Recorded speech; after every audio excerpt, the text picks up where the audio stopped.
it does each side a disservice by not acknowledging that men are healers as well and women are protectors as well. We are created to blend together, whether it's men, women, masculine, feminine, whatever we're going to call it. That there's a necessity behind these. There's a reason. There's a polarity that exists. So when we're talking about balancing it all out, that's what we're supposed to do. The chaos we're sitting in right now with relationships is what's really messing with the frequency of all of us. Like, everybody can feel that. It's heavy. People are tired of it and they still entertain it. But it's necessary. When you say entertain relationship or entertain the nonsense. The nonsense. Okay. Yeah. It's all often many people know. And when I had a moment when you said you speaking about superpower, I think he looks at me as a mentor.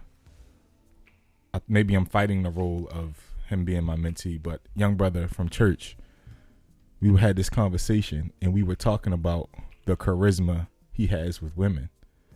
And I was telling him, I was like, yo, that's your superpower. But you're using it for evil as opposed to pouring to a woman you love. So it's, you saying using those same words. I was like, dang, like 2 hours ago I said this to the brother. Was I really talking to me? Yes. I was going to say, because everything happens for a reason.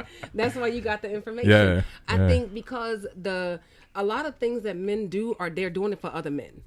So they don't want to love on her too much because my boy's going to talk about me. I got to get this new car so my boys can talk about me. I got to get my money so my boys can. A lot of that is what their boys are going to think, what the guys are going to think. Concentrate on what the woman that you are in love with is going to think. Because when you walk into the world, you're not walking into the world with the energy your homeboys gave you, because some of that's draining, because you got to show up and be something for this group of men that are telling you to be something that might not be in alignment with what you're trying to be.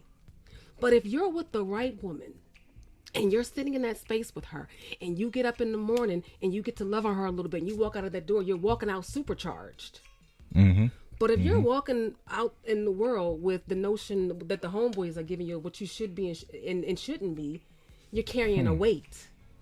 Do you want to walk around light as a feather, or do you want to walk around way down? So the relationship dynamic here is it's wild. People should be equally loving on somebody. If you feel like you're dating somebody and you're really vibing with them and you feel like, you know what, I can get close to this person. If your thought is, I'm not going to do that because I might lose them, then leave them alone. You got to leave them alone now, because it's a waste of time. At the end of the day, nobody knows the day or the hour. So why would you not enjoy as much as you can while you can? People are running around like they know they're going to die at 96 and a half years old. You could die tomorrow. Like, even sitting in the devastation of somebody that broke your heart 3 years ago, if you're still sitting in that, you've wasted your own time. You've wasted your own time. There's somebody in the world that's willing to give you a second look and have a second conversation and have a second whatever with you.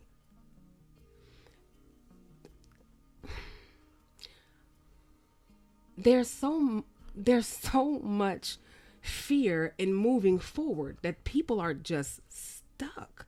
They're sitting in quicksand that they've made themselves. Nobody's forcing you to sit in that. Like, being mad at somebody, she broke my heart and he broke my heart and this didn't work. You're sitting in that and they done moved on. They're living their life.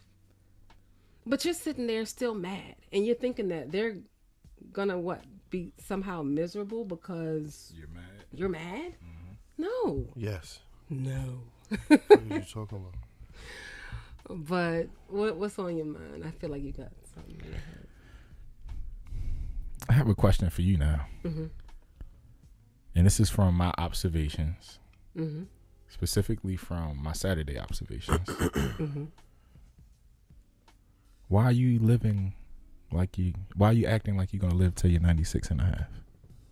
I don't. You know what's very interesting? Okay. That was cute. See what you did there? I don't. You know what I actually do? I live every day in full abundance and appreciation for the love that exists in the day. I live every single moment. I'm also very realistic that moment could disappear in blink of an eye. But I'm also very realistic that if you got this love today, you better live in it. Love in it. Don't squeeze it so tight that you're suffocating in it, though, because you can't experience it. You can't enjoy it. You got to embrace that thing. Just embrace it. But understand that sometimes your realities tell you that you have to release something. Sometimes your reality supersedes your love. But your love is not supposed to be suffocating. Your love is supposed to be nurturing and caring and endearing. Be grateful for what you're getting while you're getting it. If you don't get to have it tomorrow, you honor that, you cherish that, and you move forward. That's all you can do. But you can't be angry at love, because some people are going to die and not have the experience that you had, or not have the experience that I had, or experience that you had. People are going to leave this earth without feeling that level of love and compassion and care that someone showed you or you showed them. And that's what I'm not trying to do. I'm not trying to leave here not experiencing love the way it should be felt till its fullest capacity. You know what I mean? Like, I've experienced what I thought was love, and I was in love at that time frame of my life, in my 20s, but it wasn't healthy. You know what I mean? I definitely want a healthier version of love and what that's going to look like for me and my kids. Like, I need to experience that. I know that for a fact. I need that.